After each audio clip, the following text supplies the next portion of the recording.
Kroger Tender Ray Beef, no other beef so fresh can be so tender, presents Hearts in Harmony, transcribed.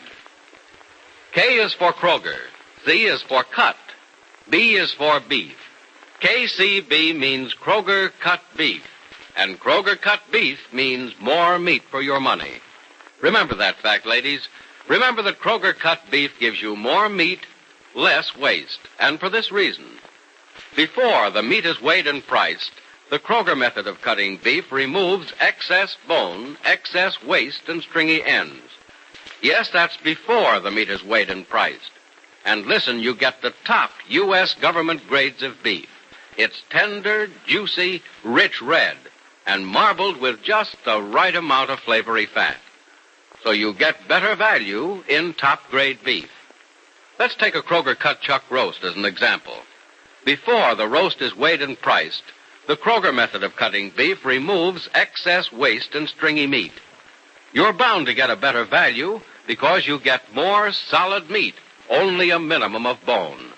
No matter which you prefer, steak or roast, you receive more meat, less waste in Kroger Cut Beef. But make that discovery for yourself. Visit your neighborhood Kroger store and make it a rule to buy Kroger Cut Beef. It gives you more meat for your money. And now, Hearts in Harmony. When Penny walked into ex-nurse Mabel Peterson's house, she walked right into trouble, too. While she was talking to Mrs. Peterson, Robert Wilson slipped up behind her, knocked her unconscious, and then hinted that he was going to dispose of her. It's several hours later now, and unaware that Penny is in trouble, Freddie Lang talks to little Julie Martin in the living room of the Gibbs home. Ironically, Julie asks, Uncle Freddie? Yes, Julie? Where's that Penny? Well, I really don't know, Julie. I haven't seen her around all day now. Has she gone away, maybe? Oh, no, I don't think so. I don't think she's gone away at all. In fact, she's working now, you know. She works for a lawyer, Julie. A lawyer? That's right, a lawyer. What's that? What's a lawyer? Well, now, let's see.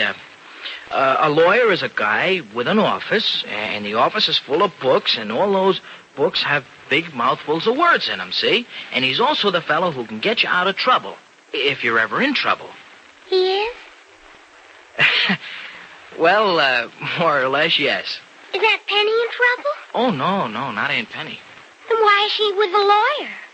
Well, actually, she's not, Julie. You see, Aunt Penny works for him. You see, she's helping him get other people out of trouble. Oh. You understand now? I guess so. Well, I guess not. I didn't do a very good job of explaining that. I tell you what, Julie, maybe you better ask your Aunt Penny about lawyers when she gets home. You know, she knows a whole lot more about them than I do.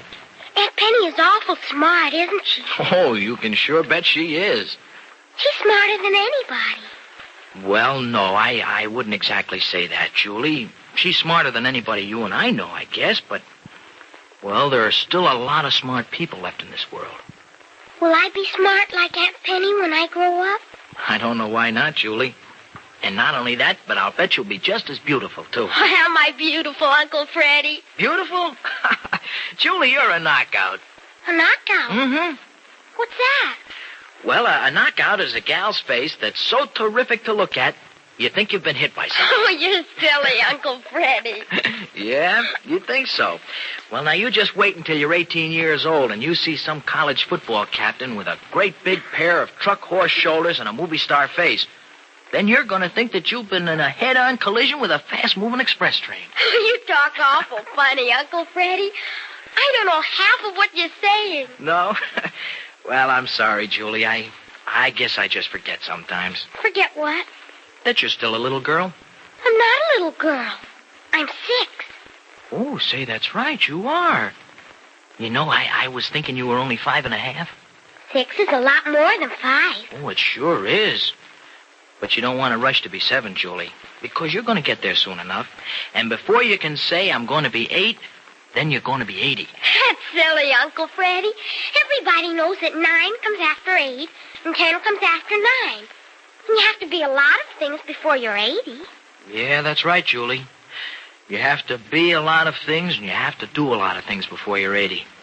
But the way time goes by, why, the weeks and the months and the years, they all pile up on top of one another, and the next thing you know... Oh, it's a telephone. May I answer it, Uncle Freddie? Why, sure you can. Go ahead. Why not? Maybe it's Aunt Penny.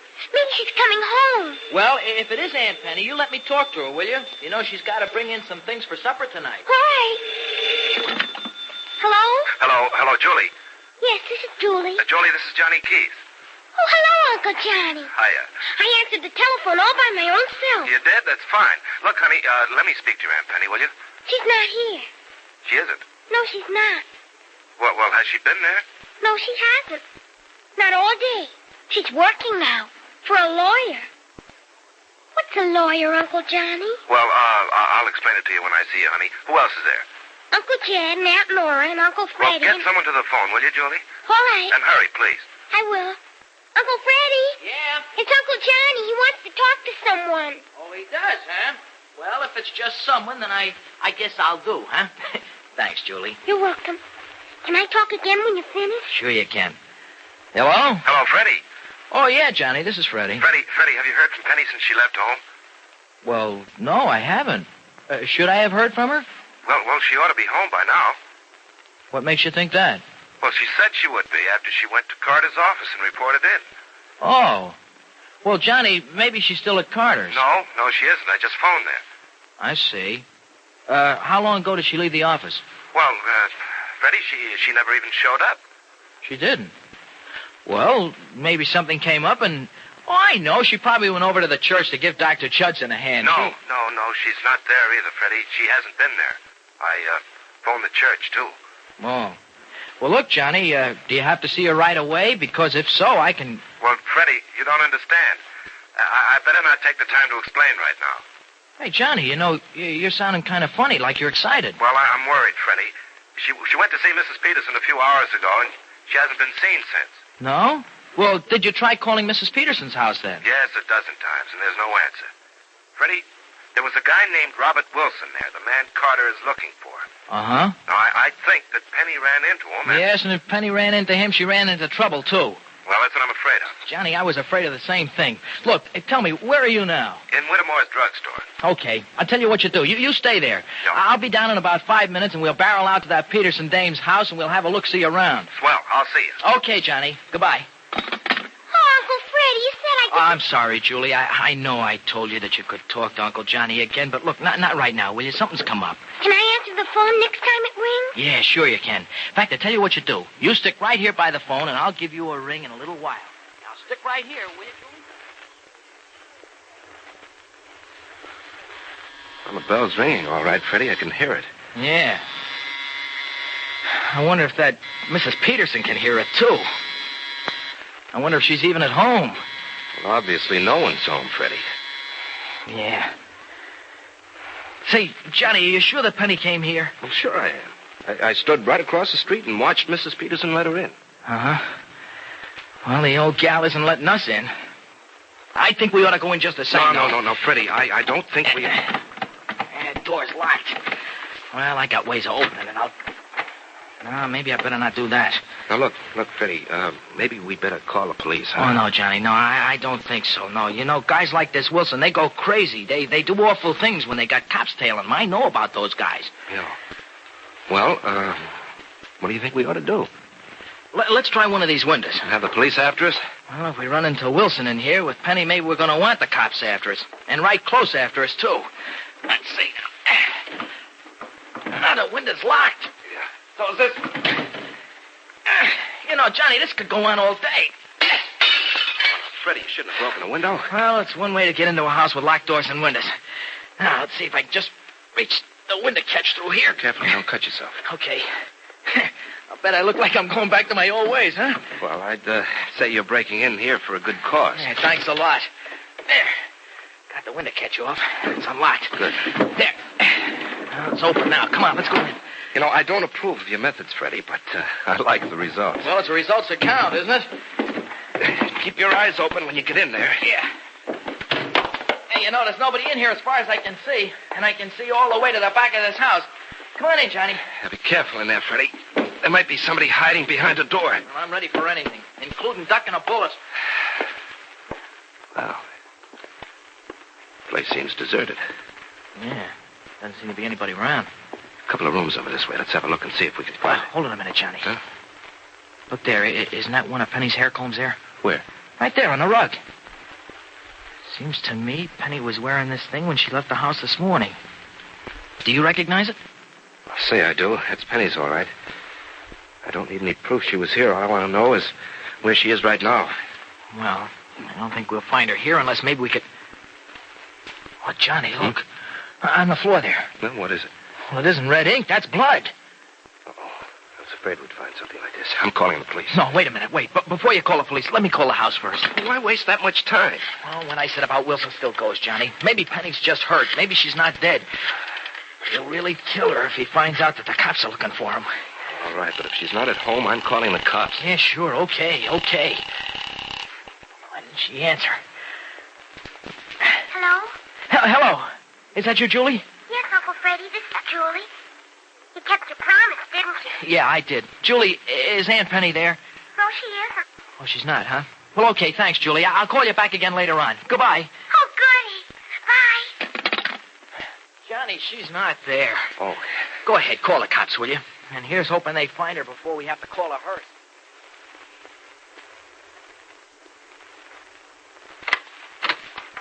Hey, Julie! Julie's in the backyard, Freddie. Penny! Hello, Freddie. Oh, Penny, you all right? Well, what happened to you? You know, Johnny and I have been I'm looking all perfectly all right, Freddie. I had a little bit of an accident and I have a bad headache, that's all. What'd you get hit with? A blackjack? What makes you think I was hit with anything? Well, Johnny told me where you were, and we just searched Mrs. Peterson's joint, and there was blood on the floor. I fainted, Freddie. Yeah, you fainted. At the request of a guy named Wilson with a blackjack in his hand. How'd you get away from him?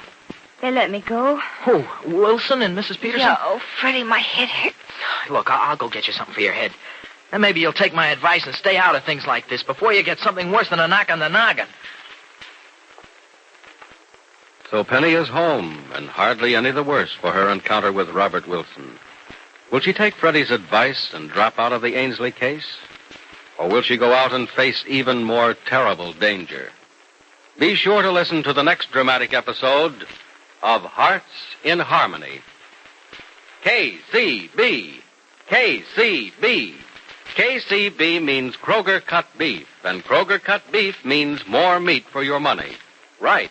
Kroger cut beef gives you more meat, less waste, because before the meat is weighed and priced, the Kroger method of cutting beef removes excess bone, excess waste, and stringy ends. Take a Kroger cut round steak or roast, for example. The Kroger method of cutting beef removes excess waste and stringy meat before the steak or roast is weighed and priced. You get a minimum of bone, and you get top U.S. government grades of beef. Beef that's tender, juicy, rich red, and marbled with just the right amount of flavory fat. But visit your neighborhood Kroger store and see for yourself. Remember, whether you buy a steak or a roast, Kroger cut beef gives you more meat for your money.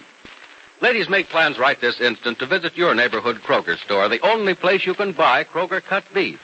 Surprise and delight your family with a delicious and juicy steak or roast. And remember, in Kroger cut beef, you get more meat for your money, because the Kroger method of cutting beef gives you more meat, less waste. Make it a rule to get Kroger cut beef at your neighborhood Kroger store. Be sure to join us again tomorrow, same time, same station, for another thrilling transcribed chapter of Hearts in Harmony.